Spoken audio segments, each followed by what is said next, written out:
Hello, welcome guys, welcome to scholar Alight.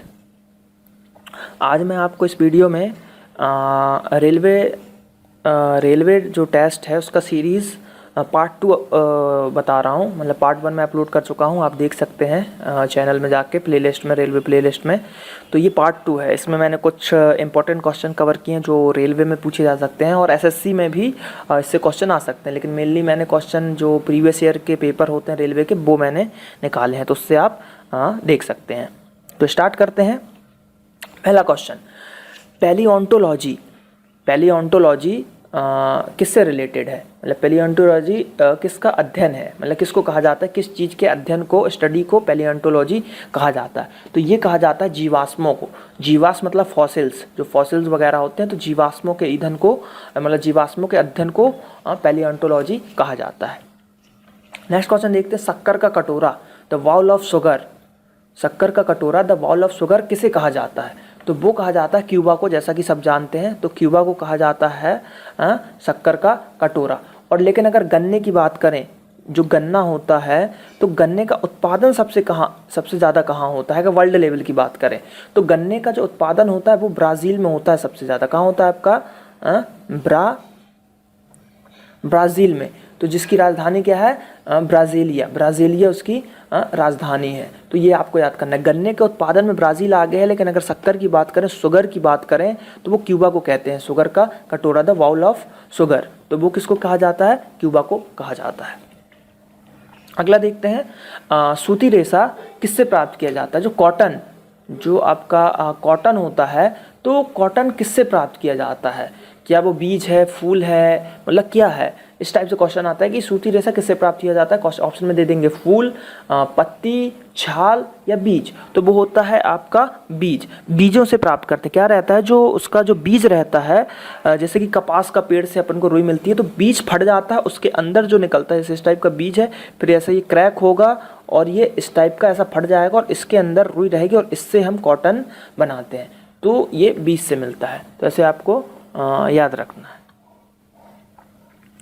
अगला question देखते हैं, जो ह्यूमन होता है उसमें रक्त निर्माण कहाँ होता है? मतलब जो ब्लड होता है, तो जो ब्लड होता है उसका वो बनते कहाँ हैं? तो वैसे मैं ब्लड का वीडियो डालने वाला हूँ, पूरा ब्लड से रिलेटेड जो भी फैक्ट्स हैं वो पूरा मैं डिटेल एक ब्लड का डालूंगा वीडियो, तो उसमें ब्लड अच्छे से समझ में आएगा। लेकिन यहाँ पे क्वेश्चन आया तो हम देख लेते हैं। तो ब्लड का निर्माण कहाँ होता है? तो वो होता है अस्थि मज्जा, मतलब बून मैरो जो होता है ना हड्डियों के बीच में। जैसे कि अगर नॉर्मल जो हम हड्डी का वो बनाए डायग्राम, तो कुछ इस टाइप की हड्डी रहती है, तो ये अंदर जो होता है उसको कहते हैं बून मैरो। यहाँ पे आपकी ब्लड का निर्माण होता है और फिर यहाँ से टेंडन से दो हड्डियाँ बीच में जुड़ी रहती हैं और फिर वहाँ से खून निकलता जाता है। तो इस टाइप से आपको याद रखना है अस्थि मज्जा। तो बून मैरो में क्या होता है? रक्त का निर्माण होता है। नेक्स्ट क्वेश्चन देखते हैं, भारत का सबसे बड़ा वन्य जीव अभ्यारण्य कौन सा है? मतलब नेशनल पार्क, वन्य जीव अभ्यारण्य कौन सा है? तो वो सबको पता होगा मेरे ख्याल से, बांदीपुर वन्य नेशनल वो है। तो बांदीपुर कहाँ है? ये आपका कर्नाटक में है। कर्नाटक में बांदीपुर नेशनल पार्क है, जिसके कर्नाटक के सीएम कौन है आपके? सिद्धारमैया कर्नाटक के सीएम है। तो आप वैसे अगर आपको सीएम याद ना हो तो आप मेरा सीएम का वीडियो भी देख सकते हैं, जो कि मैंने डाला है। तो उसमें मैंने पूरे 29 स्टेट के सीएमओ के नाम याद करने की ट्रिक दी है, आप कैसे याद रख सकते हैं उनको, तो उससे हो जाएगा। तो बांदीपुर नेशनल पार्क कहाँ है आपका? कर्नाटक में है। अब देखते हैं, आयात और निर्यात पर कौन सा टैक्स लगता है? मतलब जो आयात, मतलब कैसा टैक्स लगता है? जो आयात और निर्यात होता है, मतलब जो एक्सपोर्ट और इम्पोर्ट होते हैं, तो उस पर टैक्स लगाया जाता है। तो किस टाइप का टैक्स? उस टैक्स को बोलते क्या है आगे? तो उस टैक्स को बोलते हैं सीमा कर।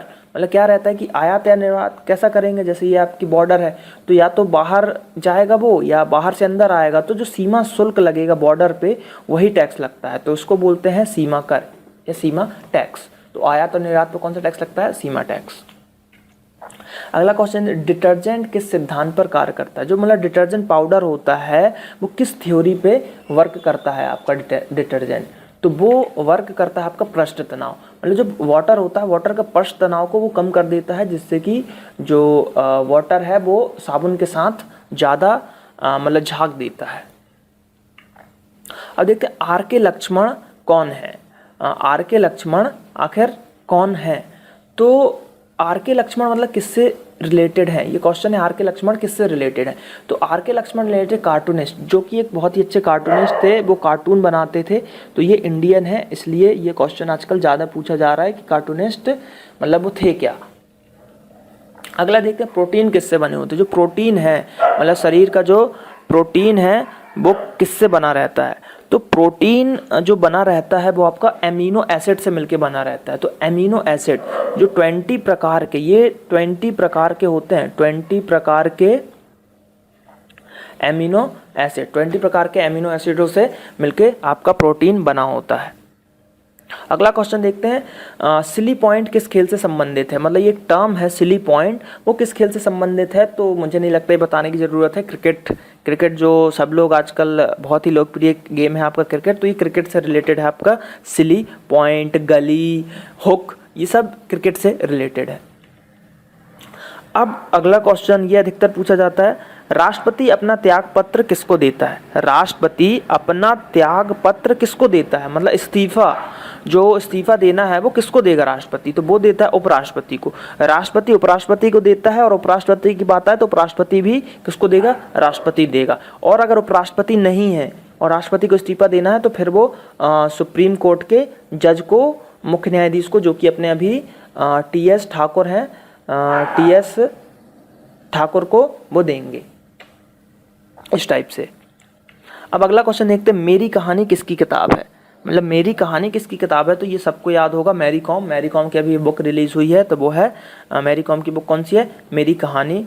तो इस टाइप से आपको याद रखना है कि मेरी कहानी किसकी है, मैरी कॉम की। डॉस क्या है, कंप्यूटर से रिलेटेड क्वेश्चन है आपका कि डॉस क्या है। तो डॉस का फुल फॉर्म अभी पूछ सकता है। तो डॉस का फुल फॉर्म होता है डिस्क ऑपरेटिंग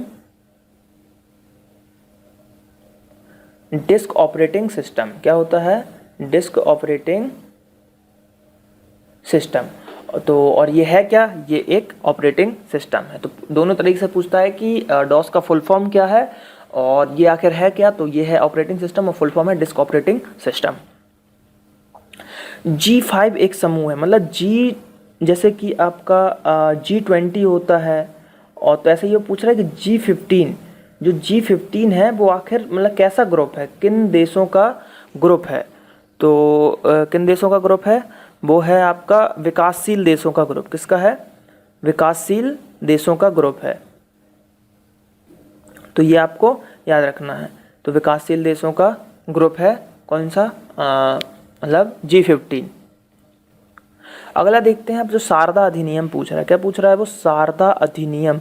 तो शारदा अधिनियम किससे संबंधित है, मतलब किससे रिलेटेड है। क्वेश्चन आ गया कि विधवा पुनर्विवाह, चाइल्ड से रिलेटेड है या मतलब कुछ इस टाइप के। तो ये जो है आपका बाल विवाह से रिलेटेड है, मतलब जो चाइल्ड मैरिज होती है उससे रिलेटेड है ये शारदा अभियान, मतलब शारदा अधिनियम किससे रिलेटेड है, बाल विवाह, चाइल्ड मैरिज से।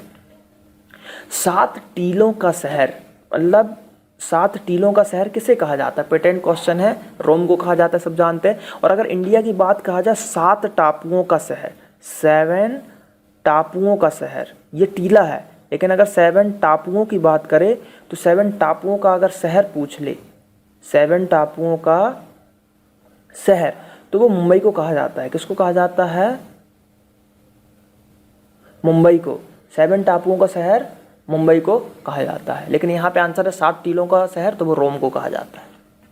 अगला देखते हैं संयुक्त राष्ट्र दिवस, मतलब जो संयुक्त राष्ट्र दिवस है वो कब मनाया जाता है, बताने की ज़रूरत ही नहीं है। 24 अक्टूबर सबको ही पता होगा, 24 अक्टूबर को मनाया जाता है संयुक्त राष्ट्र दिवस। वैसे मैं डे की ट्रिक डालने वाला हूँ, इंपॉर्टेंट डेज को याद करने की ट्रिक्स वगैरह, तो वो आप देख सकते हैं। तो संयुक्त राष्ट्र दिवस कब मनाया जाता है, 14 अक्टूबर को।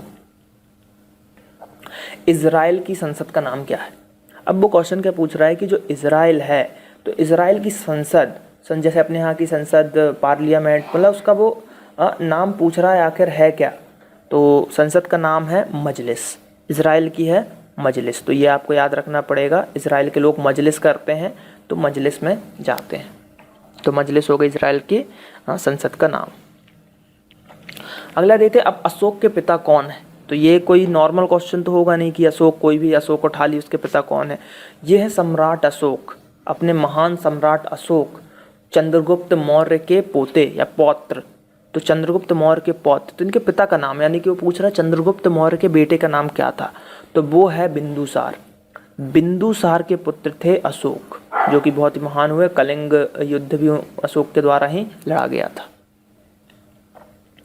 मोहिनीअट्टम कहाँ का नृत्य है? मोस्ट IMP क्वेश्चन, मोहिनीअट्टम कहाँ का नृत्य है? तो मोहिनीअट्टम आपका केरल का नृत्य है। कथकली की बात करें तो कथकली भी यहीं का नृत्य है, लेकिन सिर्फ अगर ओनली कथक की बात करें, क्या बात करें? Only Kathak, not Kathakali, only Kathak, तो ये आपका यूपी से रिलेटेड है।